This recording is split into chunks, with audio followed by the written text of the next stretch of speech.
Hey everyone, thanks for listening to Sex with Emily. On today's show, we've got Lynette Carolla in the studio. She's host of the hilarious and popular podcast For Crying Out Loud. She's a wife and mother of two, and her podcast covers a lot of these issues in a very light, informal way. And today we're talking about how to keep sex alive in a long-term relationship, marriage, sex tips, and so much more, and reading some of your emails. So thanks for listening to Sex with Emily.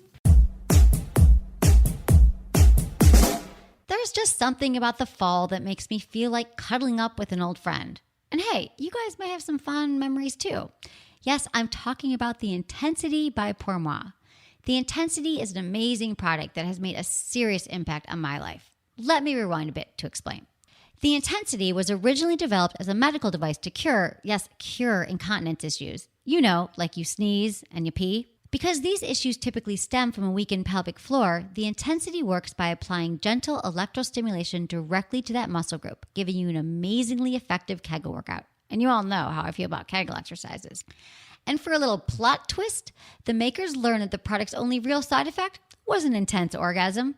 So realizing the Intensity was a winning combination of utility and pleasure, they enhanced it with a powerful vibration and a clitoral stimulator. The result, much more than a sex toy. It's a product that has changed my sex life. I mean, G-spot orgasms, anyone? The Intensity combines two things I love and talk about all the time: Kegel exercises and orgasms. To find out how it can change your sex life, click on the Intensity banner on my website or go to pourmoi.com. That's pourmoi.com. It's a throwback. Look into his eyes. They're the eyes of a man obsessed by sex. Eyes that mock our sacred institutions. Bedroom eyes, they call them in a bygone day. Hey, Emily, you got a boyfriend? Because my man E here, he just got his heart broken. He thinks you're kind of cute. A girl's gotta have her standards. Oh my. Do women know about shrinkage? Isn't it common knowledge? What do you mean, like laundry? It shrinks? Can we not talk about sex so much? Are you kidding me? Oh my God, it feels so good. Being bad feels pretty good. But you know, Emily's not the kind of girl you just play with.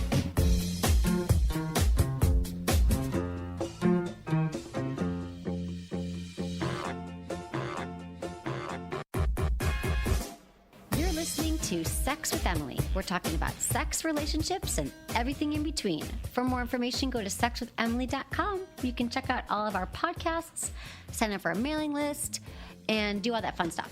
And we're so happy to hear you. And I just want to thank everyone for listening. You know, I'm just being very heartfelt lately, Menace, because we are coming up on our 10th year. Wow, 10 years together. And I just feel like I've been just doing a lot of thinking about that and how grateful I am that I have listeners and that people like the show and that it's continued and we can make a living. How do I finally. put up with you for 10 years? I do not know. I can't decide if you like me more or less. I think we're just like brother and sister. But I know. So I want to shout out. I got somebody on Twitter. I think his name's Jer on Twitter. Okay. He says that he loves me on the show. So thank you for tweeting me and saying that you love me on the show. Thank you for loving Menace And he on the called show. you M, which that's what I keep you in my phone as, M. You do? Anybody ever wants you, wants your phone number and they find my phone, you're under M. Okay, good to know. My friends call me M. Yeah. Oh, you've always had me as M? Like, aren't you have other M's? Yeah, just M. That's it. Oh, okay. Just I M. feel like that's a term of endearment. That's my friends call me M. Yeah. And so you're all my buddies. So when you email me, you can be like, Dear M. People do that sometimes. It makes me feel good and warm and fuzzy. So it's great to see you. And I want to tell you, Menace, today's show, I'm really excited. We have a great guest. Lynette Carolla is here. And the husband of Adam Carolla. People have heard of I don't Adam think she's Carolla. the husband. Husband, wife. I think she's the wife. She's the wife, actually. She's beautiful. She just walked in. Okay, but I want to tell you, Menace, that I'm glad we're here because I had 2 near-death experiences in 1 week. What? What happened? Dude. Well, first, I walked on fire. Where? I was in Las Vegas. I mean, Las Vegas. You were probably in Las Vegas. I was in, of course, I was in New York. I went to a Tony Robbins seminar. Do you know Tony Robbins? Yes. Okay.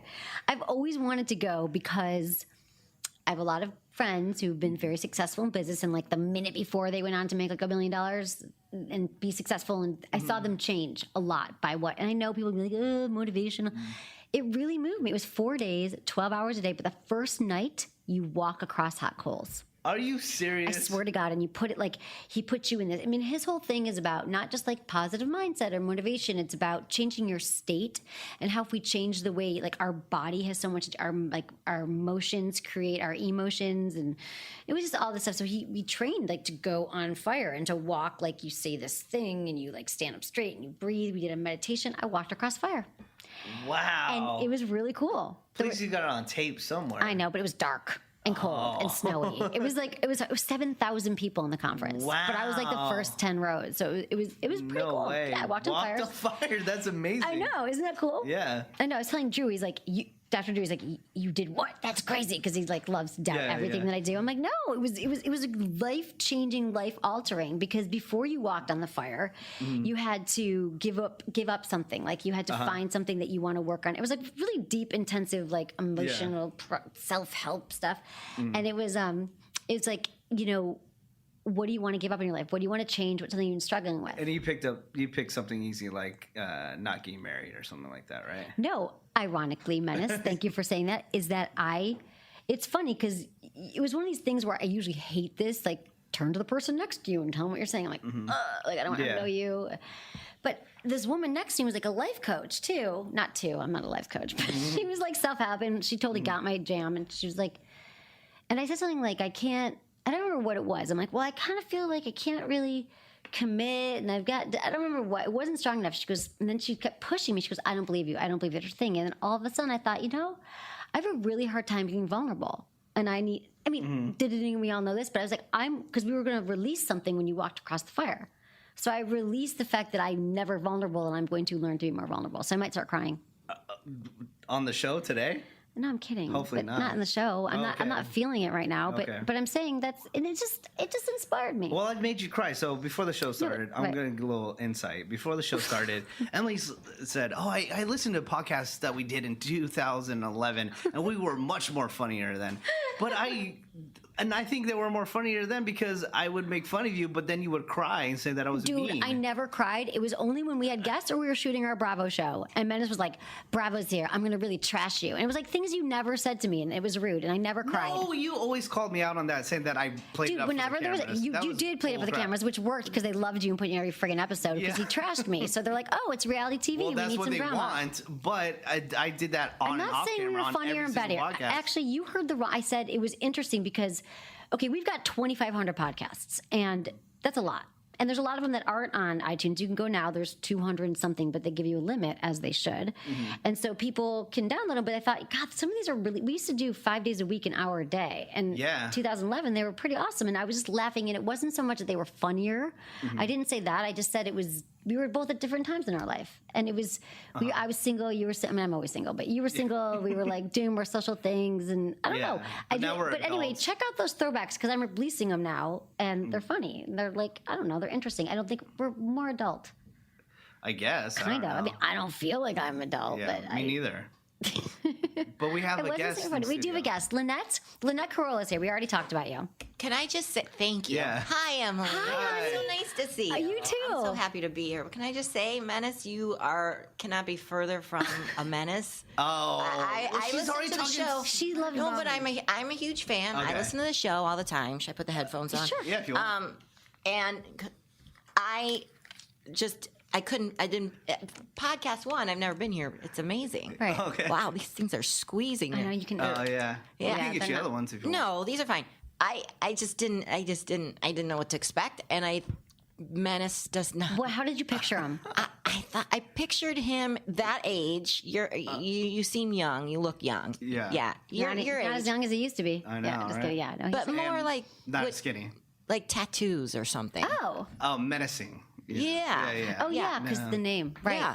No, Good. that's Menace. He's like yeah, kind of a that's me. geek. How did Sorry you to- two meet, by the way?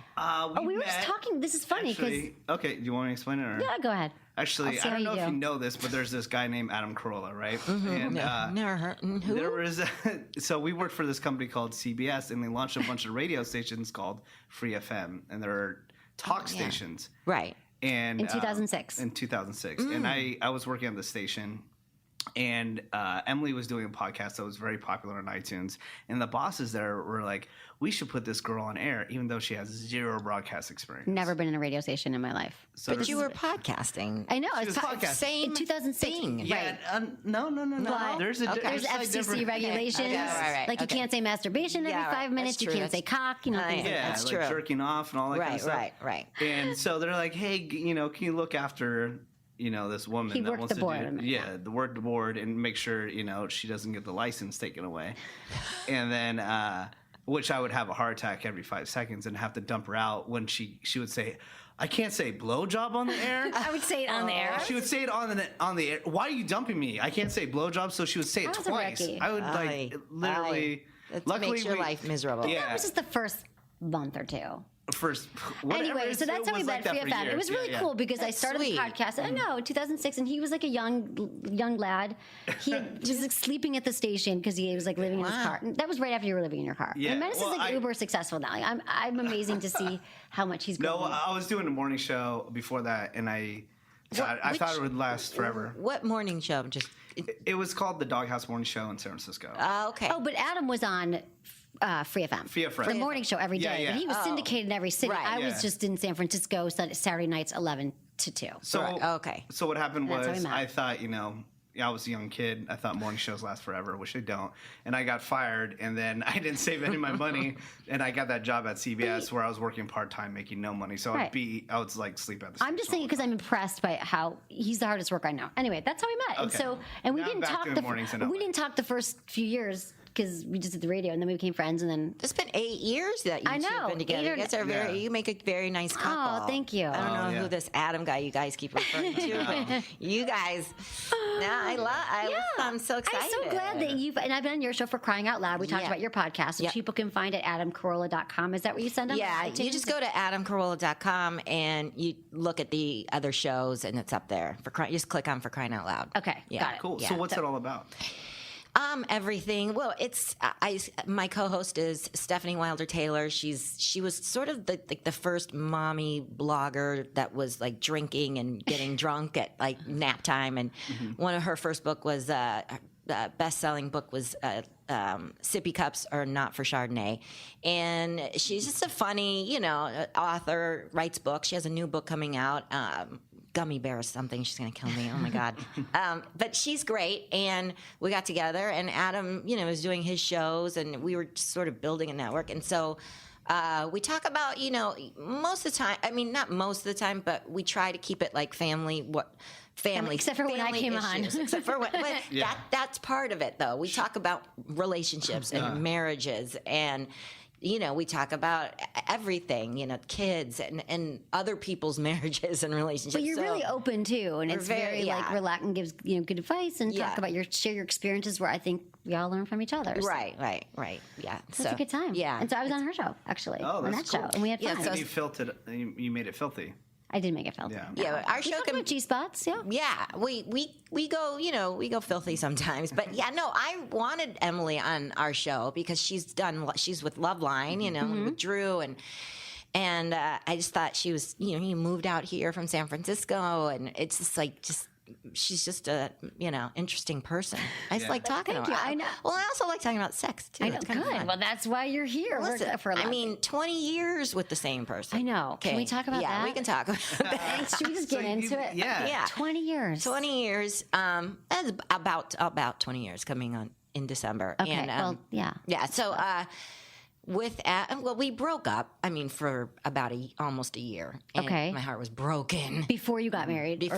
We got engaged, and it was because I wanted to get engaged, and it was right when he started doing it was right at the height of the Man Show, and he never experienced. And I met him right before, right 3 months into Loveline is when I met him. Oh, okay. So he's still living in an apartment, still living, driving his crappy car and all that kind of stuff. And we were together then. And then as we went on, he got successful, and he wanted to see what life was like as a single guy. And I was like, let's get married. It's been, 4 years now. And even Jimmy Kimmel, his best friend, who was married at the time and had 2 small children, was, he's a big family guy, Jimmy Kimmel. So Jimmy was telling him, like, what's going on? When you get married? And then Drew, his other partner, is like, So he's in between 2 family guys. And I'm like, yeah. And I'm like best friends with Mrs. Kimmel and Mrs. Drew. And, you're like family. Yeah, so let's get married. And even Jimmy's wife found the wedding ring that I still wear to this day. Actually, I'm not wearing it right now. It broke. But you got out of a gumball machine, but that was before you made money. Yeah, that's before you made money. And anyway, so he got pushed into it, and so we got engaged, but he wasn't ready. And then I came home from work one night.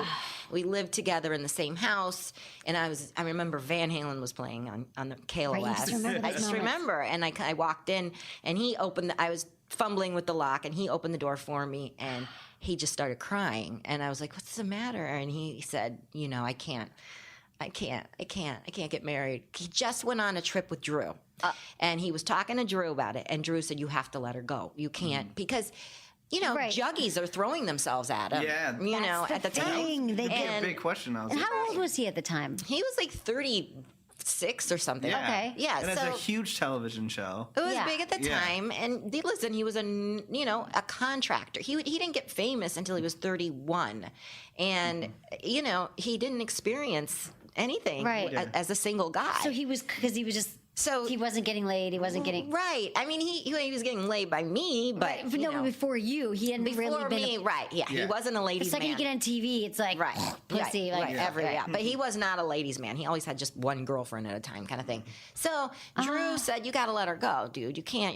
She's too. You don't do this to her." And he came home from that trip with Drew, and he started crying, and he said, "I gotta." And I was like on the floor, I feel like I'm gonna throw up. That kind of coming out of your skin. Couldn't.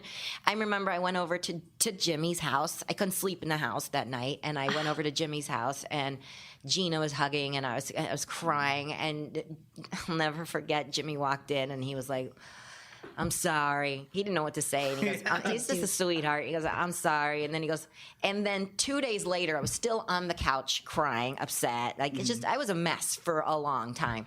And I stayed at Gina and Jimmy's house for a while on their couch and with cousin Sal. And Jimmy came in one night and he goes, you're still with the crying. And he's like, listen, Lynette, he's not that great. And he's like, I'll never forget the magic words. He's not that great. That is so funny. All of a sudden, I snapped out. You're like, you're right. You know what? You're right. And then how long, what happened? Did you start dating? It was about 9 months. I got my own place. I moved in. I never lived by myself. I always had a roommate. So it was a whole new thing. Gina Kimmel helped me throughout the whole thing. She was, God bless her. And I started loving being in my own place. Right. You're like, I was coming home. I was working at ABC Network. I was coming home after work. My girlfriends were coming over. We were doing bong loads, watching Survivor. It was great. It sounds like me. Oh my God, it was so much fun. That's so fun. So then did he circle back? Or did you not talk for those 9 months? No, he always had he kept in touch a little. Like, he would call and say, do you need one of my guys to come over and install the shelves in your room or whatever? He always kept. Yeah. And then around 9 months to a year, he started to come back around, and he'd say, on a Friday night, he would say, I'll come pick up food and come over and we'll watch Boy Meets World together. Because that's what we used to do. Right. And then I'm like, all right, dude, what's going on? Are we going to, do you want to get married? And he said, yeah, eventually I do. And then we never talked about marriage again after that for a long time. And then like 3 or 4 years later, when the Man Show ended, he said, you know what? I think it's time we start planning. Well, I said, hey, what's going on with them? All right, Man Show's ending, whole new world. And he said, yeah, all right, let's start planning wedding. And it was the best thing that ever happened to it. Because he kind of came to it on his own. And it wasn't he came into it on his own. Nobody pushed him into it. He went and experienced life as a single guy. He dated a model. I know he did it. He dated a model, and he experienced it, but he always kept in touch with me. And then he did what he had to do, which was the best thing. But if you told a brokenhearted Lynette back in 1999 that I wouldn't. I mean, I was coming out of my skin crying. My boss would have Comedy Central on in his office, so I'd go in his office to cry, and it would be like Man Show Monday nights. That's the worst. Commercial. Like, Oh man. Anyway, so that's. But that's amazing. But you went on and did you date too? I'm assuming. Yes, and I hated everybody I did. I wasn't into it. I know, because you just loved him. Well, here I am 20 years later. Okay, now I'm thinking, wow, what I should. Was I so excited? I should. Yeah, Jimmy's like that. No, I should have taken advantage. I mean, I dated a couple. I didn't really. You didn't like. No. Your heart was. My heart was still broken. Right. But listen, here's the thing. The good news is that we love each other, and we're still. I think the biggest thing, and I think we talked about this maybe when you were on my show, but the biggest thing I think is important is that we're attracted to each other. That is huge. That brings everything, because even if you're mad at the person and you're like, it's been, just in this funk or whatever, there'll be a time where he walks by or she walks by and they're like, oh, let's get it on. And then you get it on and you start to feel connected again. Exactly. That's what that is really important, because I always tell couples, if you don't, people are like, oh, we can't, it's very common for couples to be like, we're not attracted to each other anymore. We can't really, we're not having sex. And I'm like, well, did you have it at the beginning? And there's a lot of couples who say, no, we never did. I'm like, well, then there's nothing to get back. But if you have it and you maintain it and you prioritize it, you're good. Right. You got the attraction, because you need the attraction. Need it. And he's my type. He was always my type. And what is that like type? Like just tall, first of all. Extremely intelligent, funny. All girls say that. Right. But, we all say tall, funny. Yeah. but I like that Jew. I thought he was Jewish. Okay, I'm full-blooded Italian. I thought he was Jewish. His name was Adam. He had a Jew fro. I thought he was Jewish for like a week. And he was like, no, I'm not Jew. I'm a little bit Italian. And I was like, oh, really? I was let down. But yeah, so that's the thing. You have to be attracted. So we were attracted to each other then. Still attracted to each other. That's good. But keeping it, like, do you guys make efforts to, keep it? Yeah, we do. And he knows that, obviously, by working next to Drew for, 12 years on Loveline. He knows what you have to do, so he'll say, well, if it's been a while, he'll say, you want to go on date night, Saturday night, let's go, make reservations for Morton's Steakhouse or whatever, It's important. And you have 2 kids. Get away. Yeah. And I never turned down a blowjob ever. Really? That was like my thing. I can't believe I'm saying this up. No, it's fine. He's going to kill me. Yeah, I've never turned it down, meaning he offers you his penis and you never say, no, thanks. No, well, yeah. Right. No, thanks. I'll have the steak. I'll have the steak. Yeah, I've always, I don't know. That's good. I feel the same way. I haven't been in a long-term, Ever. 2.5 years. She's never even lived with a guy. I never wanted to. No, I'm envious. Listen, I'm envious of that. I know. It's like I go back and forth, but it's true. I feel like we used to joke years ago about how you get married and there goes your last blowjob. Everyone jokes about it, and I think. What's the big deal? You give him a friggin' blowjob. You have the sex. It's like, I always say, it's like going to the. Yeah, I've said this so much lately, but I'm like, it's like going to the gym. Like sometimes it's harder, or even the sex thing. Blowjobs, I agree. You should just do it, and guys should also go down on their partners. Yeah, but definitely. You should just. How long? 10 minutes? 15? I know. And it's so much better rather than the rejection of it. The rejection, and it that's builds. Bad. Yes, it's bad. It's not good for a guy. You can't. I don't know. I just feel like you can't reject. Exactly. I totally agree. Go ahead, because I have to find another analogy. It's not about blowjobs, but being together for 20 years. Because he hasn't had one in a long time. Oh, please. So I have an example from like last night, and I wanted to ask you, since you've been married 20 years, and how do you deal with maybe things that your partner does that irritates you? Yeah. So my girlfriend is never on time. Ever. All right. So I said we were going to this like really exclusive like Foo Fighters show last night. Oh wow. And he does cool stuff. And I was like, yeah, we have to be there at 5:30. Right. And it's like 7 minutes from our house. She goes, okay. I was like, we have to be there at 5:30. And of course, this is a huge issue in relationships. Yeah. Of course, takes her sweet time. And then we get to the venue, and I seriously, by 30 seconds, somebody was supposed to corral us to go backstage to go hang out with the band. we missed that window. And then she goes, we missed the band. I'm like, because you're doing your hair or whatever. Goddamn late because of you, you know? Late is and that's like always like my number one. See, this pet is peeve, fixable though. You know? Yeah, that's your number one pet peeve. Yeah. Well, you have to work on it. Well, but how do you deal with like pet peeves? Yeah. Well, I was the late one all the time too with him, and I think it was date number 4 where I pulled up late, and he's like, "Hey, listen, you got to be on time. That's enough. Like, you got to be on time. If I say be here." And with him, you know, with Loveline and radio, on a It's schedule. so regimented. yeah. So he's like, you know, you got to be here on time, and he's like, you know what, he's right. I have to. So I made it a point. He's right. I have to be on time. So I don't know, Menace. You have to put your foot down. Menace. I got to tell you something. This is something that I just studied with. I was saying earlier that I went to see Tony Robbins last week. I was in New York for 4 days. Wow. Yeah, it was inspirational, cool. And I walked on fire, and I decided I was going to be vulnerable and all this stuff. That's nice. But the second thing, and I said I almost died twice. I had a really bad flu, but that was I want to wrap up that story at the beginning. But the point is, he talked about this stuff about like limiting beliefs that you have about yourself, and like what are the beliefs that you tell yourself? Like it could be like, I'm too old, I'm too young, I'm never on time, I can't be on time. And how do you change those belief patterns? So I was talking to a friend of mine who she goes, I'm always late. I don't know what to do about it. And she actually read a book. There's a book, I'll get the name for you, and it's about being late. And she said, we were talking about it, and she said, there's a moment in the book, this thing that stuck with her in the book that says, you decide that you're going to be late. Like, you know that moment that you're going to be late. And she said, and she's learned, like she's chronically like hour late. Like it's a problem. Like she went to a support group, like a 12-step. What? Like, no, I'm serious. This is a good thing. And she was like, I realized finally, and then I brought it up to her again. And she was like, last week, she goes, oh my God, she goes, I was about to go to my therapist. I was leaving the house. And then I realized, she goes, after we talked, she goes, I sat down and I was going to start, she's like, oh, this would be a good time to start crocheting my scarf. And then she's like, wait, I'm going to get up. I'm going to go. And she's like, and I was on time. And it's like, it's a decision. You make the decision. It's a decision you have to make. Yeah. You have to decide. And still to this day, sometimes where we're getting the kids ready and we got to get in the car and we're going over to somebody's house for dinner that we're invited to or whatever. And Adam's like, wheels up 6:00, you know, get the kid. I have to get the kids ready and stuff like that.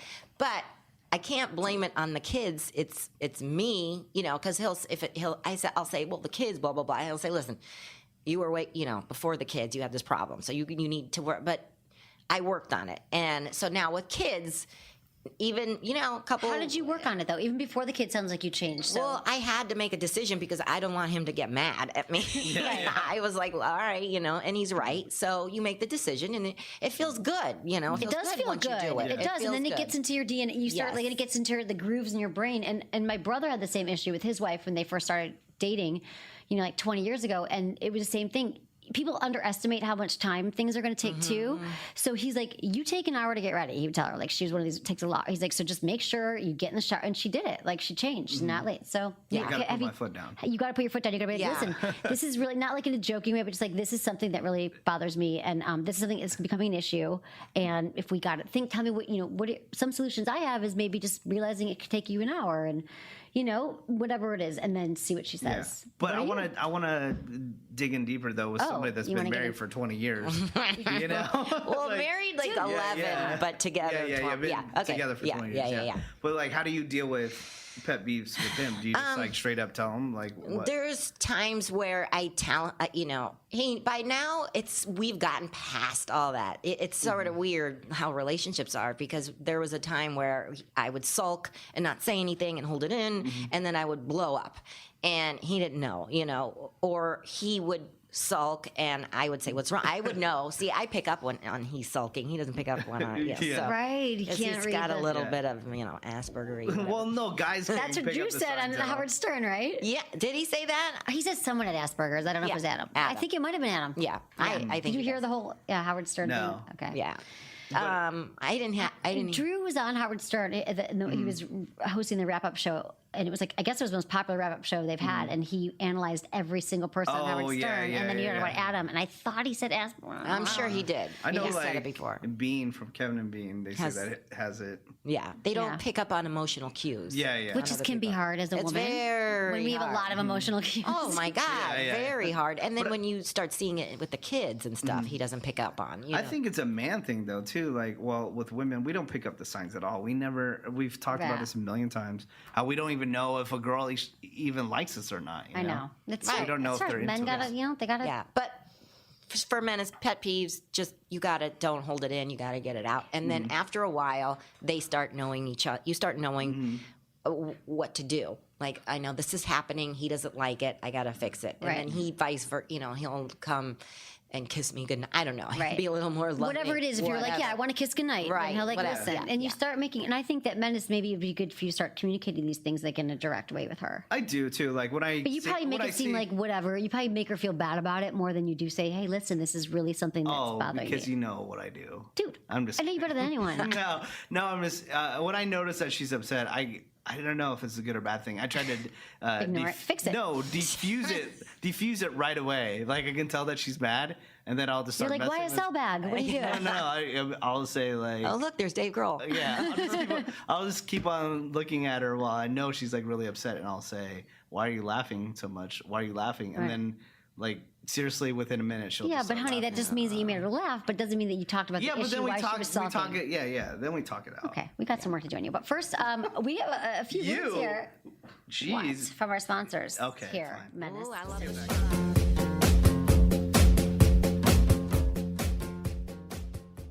I just returned from an amazing trip to Europe where I had the honor of helping to launch the latest innovation from my good friends at WeVibe, the all-new Sync. And let me tell you, it was the buzz of the show. Get it? The buzz of the show? Okay, anyway. The Sync is the latest evolution of the WeVibe, the world's best couples toy. For those that aren't familiar, let me back up. Okay, the original WeVibe is a C-shaped toy that women actually wear during intercourse, so both partners can enjoy the vibrations. It provides clitoral and G-spot stimulation at the same time and connects to a smartphone app. No hands necessary. The new Sync keeps the familiar C shape and also shares the dual motors and multiple functions of the earlier models, but adds some great new features that will blow your mind. First up, those dual motors, even more powerful. The new remote now provides full control over the vibration intensity and pattern. And get this, the free WeConnect smartphone app has been updated to allow real-time pattern changes and more, meaning you just drag your fingers to control the vibrator as you're using it. It's so easy. But the biggest innovation is the Sync's ability to adjust and lock into position, meaning one size truly fits all. I mean, it will hit all your hot spots. If you haven't tried a WeVibe before, you need to try the new Sync. I mean, trust me, you will love it, and you can thank me later. To order yours today, simply click on the Sync banner on my website or visit WeVibe. That's WeVibe.com and use code Emily at checkout. Okay, we're back. Yeah. With this. So what we're talking about. So Madison needs to work on communication. I'd like you to come back next week having resolved one issue with her. Okay.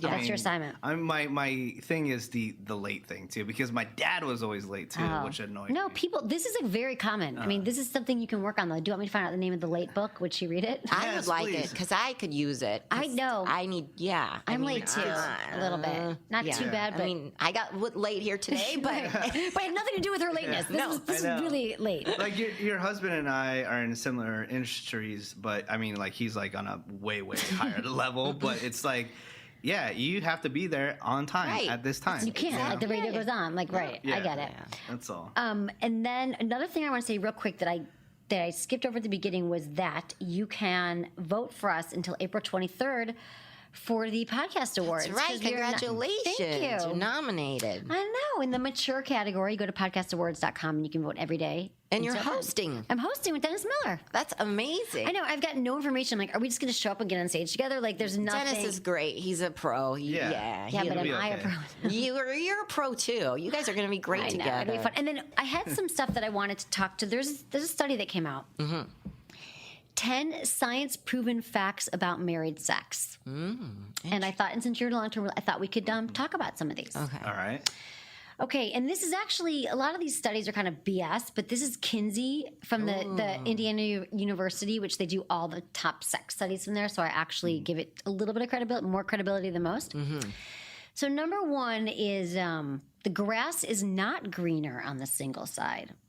So how many times on TV or in movies have we seen a married guy shamed by the bachelor buddy for settling down when he could be playing the field? Yeah. We talked about. The fact is that married people have more sex than single folks, they say.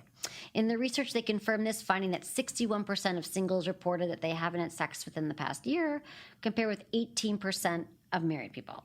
Well, it depends on who the single person is, right? You might have caught him in like an off month or something. I mean, I don't think that's the case for you, Emily, right? No, I call it up. Yeah, but I can not to be. It's gonna come off sexist, but a woman can Thanks for warning. A woman can get laid anytime that they want. They can walk outside if they really wanted to. If they really wanted to, yeah. But a guy can't do that. Yeah, you can. No way. You just gotta have more confidence. You gotta be nicer to women when you meet them. No. If you wanted to, just like a girl, right? But you would have to really work at it to make it happen. Like a woman honestly just steps outside and says, "Hi, I'm here. I would like to have sex." Yeah. And you'll have. Yeah, that's true. But you'll guys have can, people. with Tinder and everything, speeding it all up, you can get my friend. Oh my God, I cannot. I'm meeting my girlfriend. She's a single mom. She's She's a single divorced mom, works full time. She can't meet anybody, hard, right. It's so hard. But she'll put in, that she's all the criteria she is looking for, and it's like she'll say, "Look, Lynette, this is what I have to choose from," and you could tell by the pictures that they're not doofus. They're like, "Hey, beautiful." Yeah, not going to work.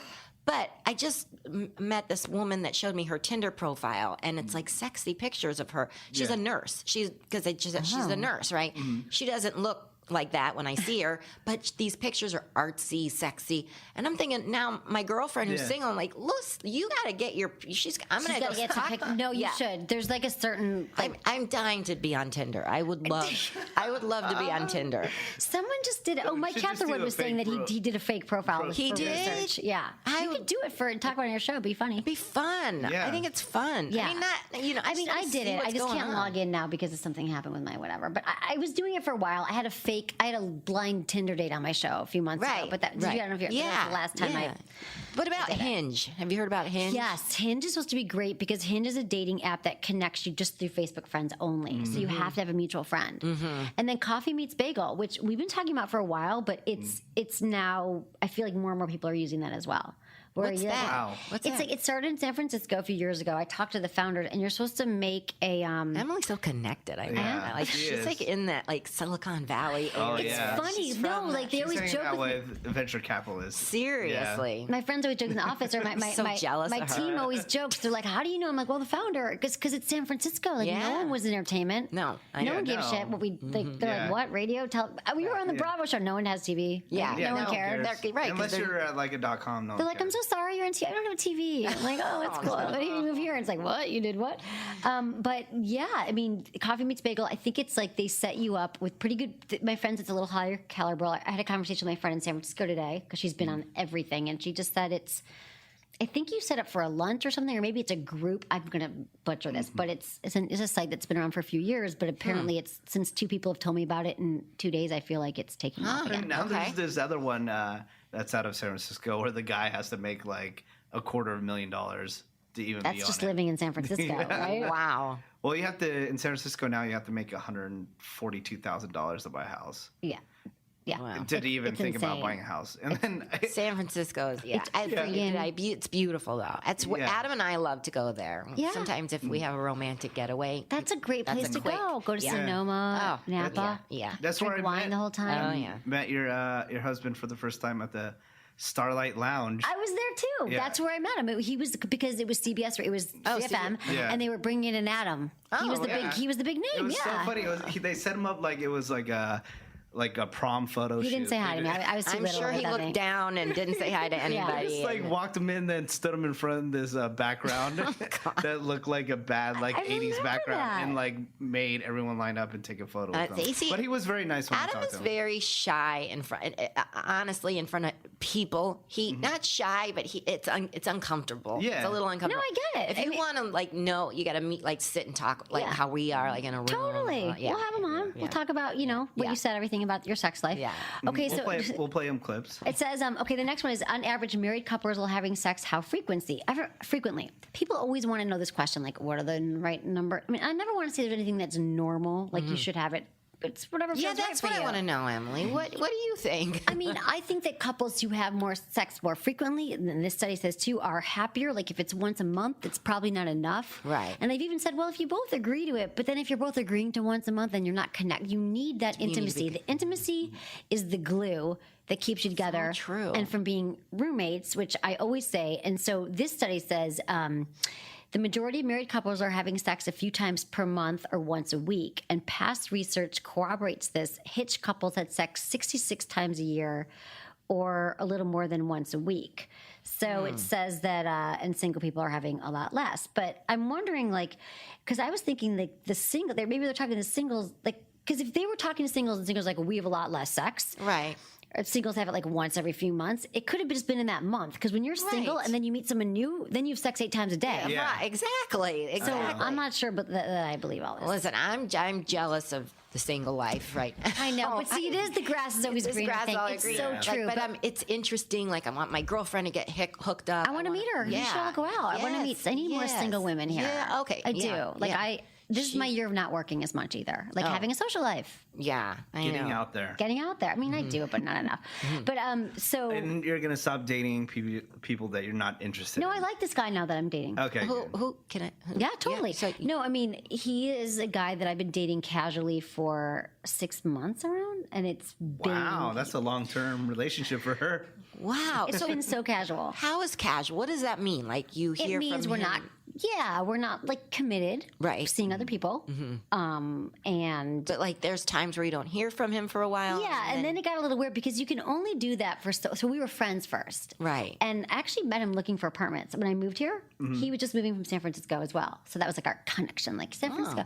And then we just became friends. And then eventually we slept together. And it was interesting because then I realized it was very casual. And it was the point where it wasn't as consistent. And then I was like feeling like, and I'm so not the girl, like I've never had the talk. I've never been. Right. But then I felt like this doesn't even, actually liked it better when we were friends because we were more open. And now it's like, I know you have a date. That's fine. Just tell me. Because I'm the kind of person like, let's talk about it. Let's be open. And it wasn't as much. But now It's weird. But did That's a he weird not want? conversation. Did he want to date you more, or did you? I mean, how, No. See, this is the thing. We never talked about it because I didn't. That's the. But now we did, Right. And then we thought, okay. I mean, it's not. We decided that we're just gonna, see what happens. It's evolved more to the sense Wait, of. are you guys going steady now, or what? What's the deal? We're going steady. No, not exactly, but we're more communicative about what we want, and if we are seeing, because it was kind of like this elusive. But the point is, what happened here, and this is what I told him, is like I had to be the one that to bring up the talk, which I've never done. And it was more of the talk. I'm like, this is the talk, but without like what I know how it's going to end. It's just that, or how I don't have a foredrawn conclusion to this. It's just that you can be like friends with benefits. You can be anything for a while, but all relationships have to move. Like they have to move and to evolve. Right. Otherwise, it just gets boring. Your friendships evolve. Menace and I have evolved. We're like an old married couple. Yeah. Like, girlfriends. Yeah. You're like, oh, we get closer and closer. Right. That's what's so exciting. But if it's just, we're going to hook up every few weeks, we're not. It gets kind of, it's like Woody Allen said, like, relationships have to keep moving or they're, what do you say? Like they're a dead shark. Wait, he said. What did he say? He said, relationships are like a shark. You have to keep moving. And he said, and what we have on our hands is a dead shark when it was in Annie Hall. Anyway. All right, you're still talking like a politician. What was the end result? The end result Of the was conversation. that we really like each other and that, you know what? You're gonna stay how you are. No, we're not. We're gonna we're gonna talk more about what we're figuring out. They're communicating more. They're communicating. We're communicating more, and we Right. weren't communicating because we were just like playing it cool. And I'm really busy, and I was dating other people, and he is too, and that still could it's happen. But confusing. I said we can't keep doing the same thing. I would like to at least talk about the fact, like, am I dating? Like, are we going to make plans? And then he wasn't. We should just make a plan. Right. I can't. Don't. Why'd you ask me about this? I know. I'm kidding. It's fine. The point is, it's evolving, and I like him, and that's all. I'm not. right. That was. Can we just cut that? Yeah, I mean, what the hell? running. I never even kind of thing. Okay, Okay. so let's keep going. Running for Senate later. Dude, Hey, Emily, does talking about married? You probably know the answer. No, I But like it. talking about married life bore you? no, I love. Okay. Dude, this is what I do for a living, and I it's so know. funny because I'm fascinated. I feel like I help. Fascinated a lot by of people. single life. Well, we're swap stories, but I think it's fascinating, and I love helping people. It's funny because you're like, how can you help? What do you like? Listen to me tell my like half whatever story, but I find it fascinating, and I think that I can help a lot of people and I'm just interested in how people make it work because I actually started this podcast because I was really cynical about relationship. I mean, coming from a family divorce and all that stuff, I just thought 4 divorces. I thought, I'm going to get to the bottom of it. And I want to understand what makes relationships work and what doesn't. So when it started as a podcast, it was just me interviewing married, It's interesting. And I'm Very fascinated interesting. by I'm it. fascinated by it too. And I think there is a science to it. There is it does all come down to communication and sex. If you stop having sex, people are like, oh, it's okay because, we'll get to that after the kids go to college. Or we'll get to you got to keep it going. You got to give the blowjobs. You got to have the chemistry. Yeah. And you got to work on it. Yeah. So, okay, the next one was sex is pretty discreetly correlated to satisfaction in marriage. So men and women, it says, for instance, one study of Australia note that men and women who were dissatisfied with their frequency of sex were also more likely to express overall lower sexual relationship and satisfaction, which makes sense. If you're having less sex, you're not as happy. Right. And I agree, sex is the glue. And it's like we worry about so many other things like building the deck or where to go on summer vacation. But the second, if you realize that you're not addressing it, it's not going to go away. The sex thing, like let it. It's like people think, oh, it'll heal itself after the laundry. No, it's like going to the gym. You sit there and you become middle aged and you look at your body and you start going, well, what, I'm getting overweight or whatever. So you got to go to the gym, you got to work out or whatever. You got to maintain. You got to maintain, but after you do it, it feels good. So it's like you kind of realize, like, okay, it's been a while. Let's have sex, and then after you do it, like, we should do that more often. You know, and it feels good. And then then you go into this thing where you do it for a little while, and then you start. He's busy, he's gone. Blah blah blah. And but you're right. It is the glue. It really. Once it goes, because I'm sure when you had that. kids too, it was probably hard to keep it going. But with twin boys. Yeah, boy and girl. Boy and girl. Yeah, okay, yeah, I thought they were boys. Twin boys. Because she's like a boy. That's why. Is she? Oh my god! I mean, you got your hands full. Right. Yeah. But I always say that it is like going to the gym, and then today I was like, I always say that. So what's another analogy? I was thinking about a lot of times people ask me to do things, go out to a concert or meet for dinner, and my first reaction is always usually it's like, no, can I get out of it? Like, I don't like making kind of commitment around issues. But then I thought, I've never regretted any, I don't have a lot of regrets, but very rarely have I been on the fence about something and then I went and I was like, that sucked. I shouldn't have gone out with those people or gone to that concert or gone to the gym or had sex. You're not like, why did I freaking have sex? So I just feel like when you're thinking that in your head, just say yes. Say yes to the blowjob. Say yes to the sex. It's all a decision. It boils down to decision. In the moment by moment, making decisions that are healthier for your relationship. Right. Yeah. Can I go back real quick? Because you kept on saying, I'm fascinated by the single life. Yes. Now, is it just because... Is it kind of like if you're watching Sex in the City and you just want to see all the juicy stories you want to hear about it? No, I'll tell you what. My best friend, two of my the closest girls to me are both single. One she lives in Malibu and she's happy to be single, but she's gorgeous and I think she has a little bit of intimacy issues and she has a wall, but she doesn't meet anybody though. That's the problem. She's in Malibu too. She's in isolation. Yeah. And so it's hard for her. Would she be lonely? She doesn't get lonely at all. Wow, that's crazy. I know. She's very close to me and my kids. She loves my kids. So thank God for her. And then my other girlfriend I grew up with, and I saw her get married. I saw her have the kid. They had the kid at 18 months.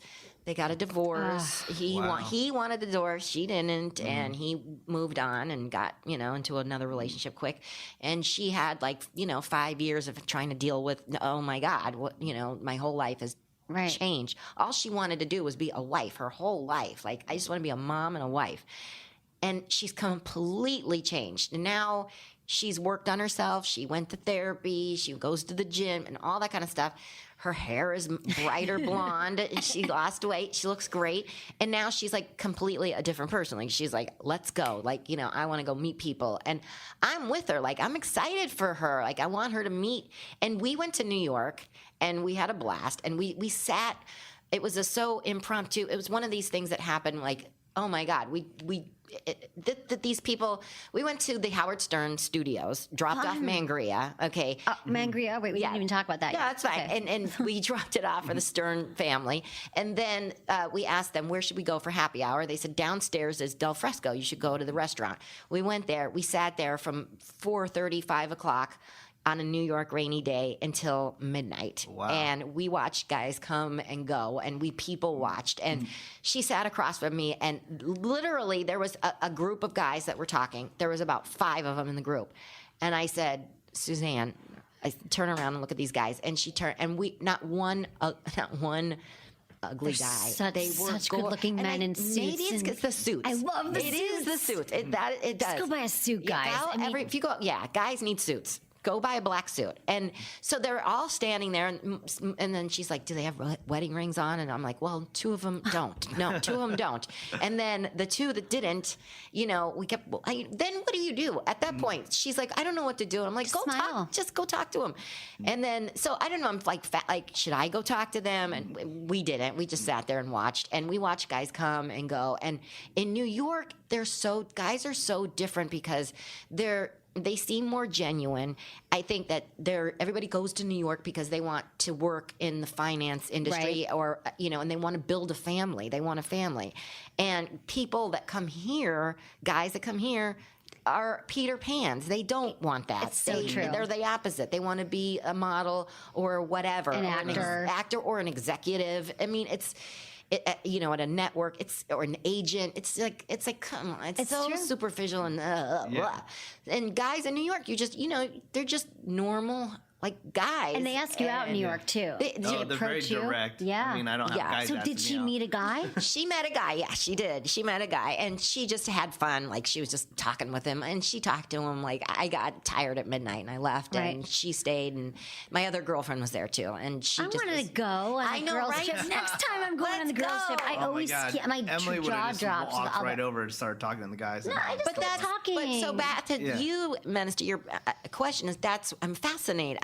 I love because I haven't been single in a long time, but I can live vicariously through my girlfriends. Yeah, that's what I'm saying. That's what excites you. Yeah, is to hear the story. Yeah, totally. My friends do that too. I'd be like, "How's your marriage?" They're like, "Tell me about you," and I'm boring. Yeah. But I love hearing about what's because I want to help or listen or anything. It's But I want to hear about you because you're having fun. I am having fun, and I just told a really bad story about my guy, but because it's evolving in a way that I can't articulate. Ask her about some of her old stories.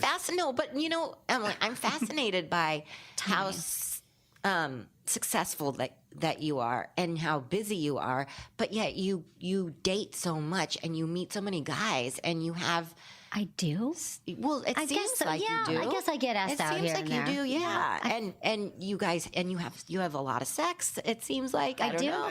You do, and it's I love who do we know that's open about that? Totally open, beautiful girl, successful. Hey, here I am. I have a lot of sex. Yeah, I have a lot of sex and a lot of sex toys. And a lot of sex. I mean, I think that's fascinating. I think she's very outgoing and very approachable. Yeah, that too. I think that's what it is too. So guys feel comfortable to ask her out. I mean, I find it exhausting and draining being around her more than 5 hours. But I think that's why I think a lot of So we never she's dated. not off-putting, right? I'm chill. Definitely, yes. Where you can find as a man, you can find a lot of women that off-putting. They seem like they're not even interested to even be around. Well, that's what I'm trying to train my girlfriend Suzanne to not look. She's not off-putting, but she's shy. Right. Yeah. So it's like don't look like you're stuck up or whatever. Right. It's practice. So this is she's like, what do you want me to do? Well, what do I do? Should I relax? I'm like, just relax. It's so funny because I was just talking to I feel like all my friends are single now, but she was saying the same thing. She goes, I think that guys think, and she's beautiful, smart.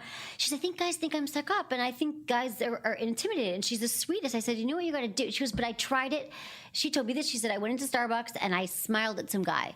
And I just smiled. And then he came over and he was like, you have really nice legs. And she's like, I wasn't into him, but I realized that I'm so lost. She does have nice legs. Great. But then I said to her, that's what you got to practice. I'm like, I want you to 5 times a day, like when you walk into a public, put your phone down, smile. Because men probably think you're not approachable because you're hot and you're probably have a rushing and you're on your phone. Right. So I think the phones are also That's another thing. Yeah, don't sit there and look at your phone. Just say hi, sit there. smile, and that's, and I actually, one of my things that I truly, and I've been this way since I was a kid, I love meeting people. Like I could go into a room where my favorite thing is going to a party where I know nobody or a room by myself. It's interesting. I know, because I just truly like, who are you? Who's your story? There's no one around me there. Like, oh, have you met my boyfriend? He doesn't talk to people. I gotta worry where he is. No, it's me alone. I can do whatever. And I love just story people. I love connecting. It's like it gives me juice. Yeah. So I think I've always liked that, but a lot of people aren't, and that's just people got to work on it. Right. Put down the phone. Yes. Smile. Put down the phone. Smile. Put down the phone and goddamn smile. And guys, I mean, what city does she live in? Is it San Francisco? She lives in LA. Oh, LA. Okay. Ugh, the poor single girls in LA. I feel bad for my single friends in LA. I really do. Well, I'm like, go to Chicago and meet somebody. No, he loves Chicago. I love women. Chicago. Well, I always Love tell the guys. my buddies also who live here on the coast, like they have problems also with meeting women. I'm like, dude, travel to like the Midwest or something like that. You're not gonna have any problems because the women there are so approachable and nice, and they're like genuine. Well, that's how we feel about the guys. That's how us girls feel about guys in the Midwest. Like, I told her, I said, go to Chicago. I have family. Go see my sister. Are you from Chicago? No. But it's amazing if you're, visiting. From fucking LA, sorry. Yeah, no, I mean, all right, no. I was born in Cleveland, but my family moved here when I was 7 years old, so I grew up here. Midwestern guys Chicago's are an nice, amazing but I get city bored. to meet people, just friends at least. Yeah. What do you think, Emily? I mean, what I think that as far as dating or like what, Midwest, as far as like where what city has great guys? it's so hard because every town that people live in, they say it's the worst town to date in. Like New York's like, oh, every guy's just like, working for his career, and women are always chasing the bigger, better deal. They say LA, every guy's chasing the bigger, better deal. San Francisco, no one asks you out ever. I'm like, the guys there check their balls at the Golden Gate. I'm like, really? Like, they're super shy. yeah. And so I don't. What is the best? I honestly believe that wherever you go, there you are.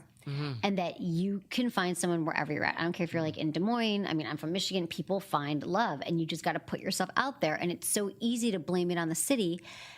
But what are you doing lately to meet someone new? If you're doing the same thing every day and you're not changing up your mood, your pattern, doing something different and putting yourself out there where you might be a little nervous to go to a party that you don't have a date for, but you got invited, go. Yeah. Well, you're not going to die. You sound like my husband. Adam says the same thing. Does he? Yeah. Yeah, Adam says, these people that say, I can't meet anybody. It's like, no, you can. There's go. Yeah. billions of people, and you're going to find somebody, right? Yeah. You got to put effort into it.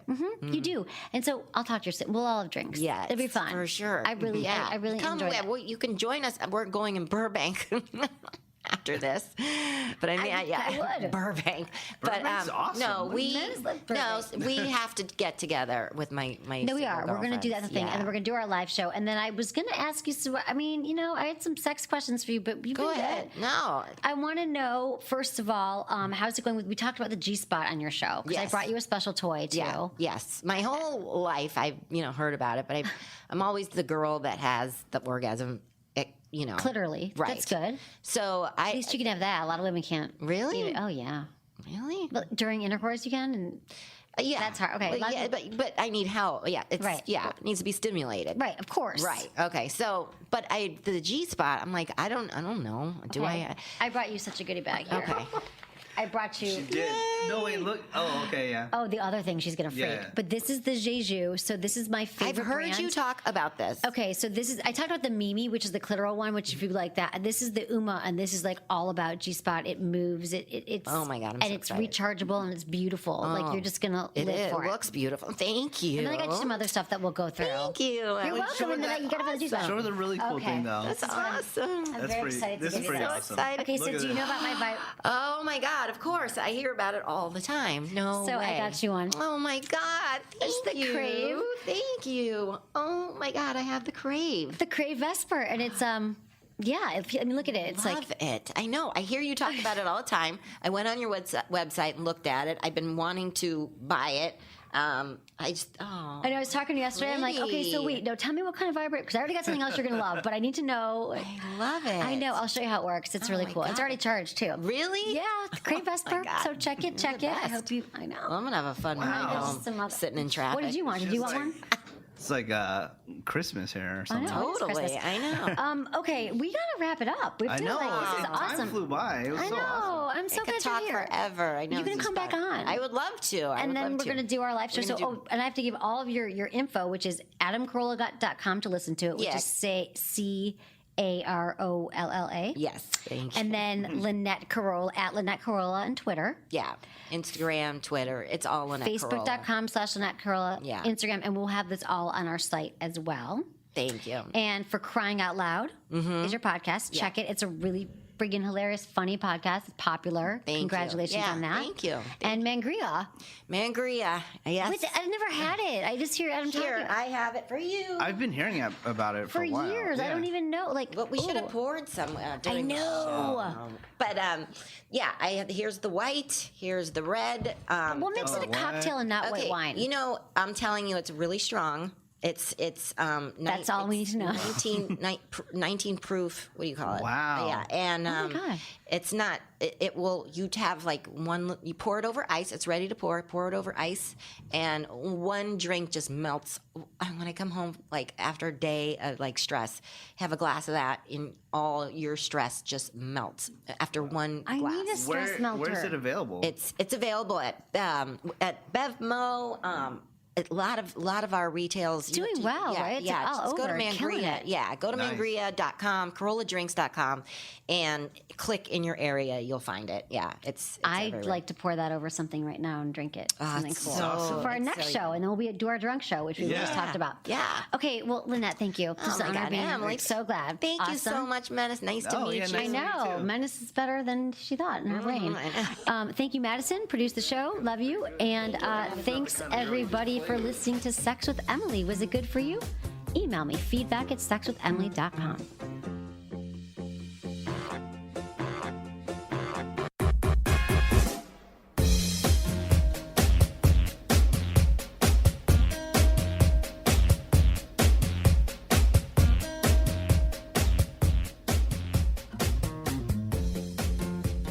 You know how I'm always encouraging you to get a little more adventurous in the bedroom? Well, our friends at Sport Cheats, you know, the ones who pioneered easy-to-use bondage gear, have just released the perfect products for your next adventure, the all-new Midnight line.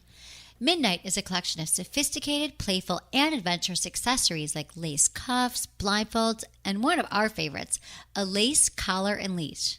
Hey, Producer Madison, remember that time I led you around the trade show wearing one? How was that for you? You know, surprisingly good. It's really comfy. I liked it more than I thought I would. I know, right? Fun for everyone. Want to turn up the adventure dial a little more? No problem. Midnight has a whole selection of high-quality nipple clamps that not only feel amazing, but are really beautiful too. Hey, Producer Madison, remember that time? Just kidding. Okay, don't underestimate a little nipple play. Trust me. Each item in the Midnight collection is made from the highest quality materials. Everything is nicely weighted and feels amazing to use. These are really the perfect way to bring a little special twist to your sexy playtime. Sport Cheats has been keeping couples connected for more than 20 years, and the Midnight collection is their latest masterpiece. To check out this or any of the other fun Sport Cheat products, click the Sport Cheats banner on my website or visit sportcheats.com.